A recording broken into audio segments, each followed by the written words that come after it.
কুমিল্লার লালমাইয়ে জামায়াতে ইসলামী সম্মেলনে স্থানীয় এক আওয়ামী লীগের নেতার উপস্থিতি নিয়ে তোলপাড় সৃষ্টি হয়েছে। সম্মেলনের সামনের সারিতে বসা একটি ছবি সামাজিক যোগাযোগ মাধ্যমে ভাইরাল হয়েছে। শুক্রবার দুপুরে লালমাই উপজেলার বাগমারা উত্তর ইউনিয়নের সৈয়দপুরে বাংলাদেশ জামায়াতে ইসলামের ইউনিয়ন সম্মেলনের এ দৃশ্য ভাইরাল হয়েছে। এই সম্মেলনে জামায়াতের নেতাকর্মীদের সঙ্গে প্রথম সারিতে বাগমারা উত্তর ইউনিয়ন আওয়ামী লীগের যুগ্ম সাধারণ সম্পাদক রফিকুল ইসলামকে দেখা যায়।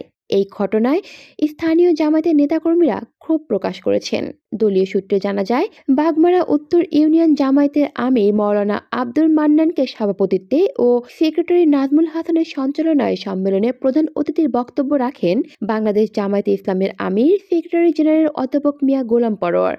একাধিক জামায়াত নেতাকর্মীরা বলেন, আওয়ামী লীগের সময় যেসব আওয়ামী লীগের নেতা জামায়াত নেতাকর্মীদের ওপর হামলা করেছেন, মামলা দিয়েছেন, সরকার পতনের পর সেই সব আওয়ামী লীগের নেতাকর্মীরা এখন দল বদলে জামায়াতে আসার চেষ্টা করছেন।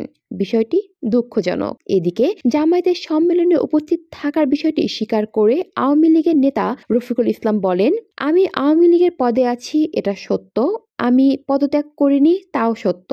তবে মুসলমান হিসেবে বিভিন্ন ইসলামিক প্রোগ্রামে থাকা লাগে, এটা দোষের কিছু দেখছি না। কলি শিকদার, বাংলা নিউজ নেটওয়ার্ক।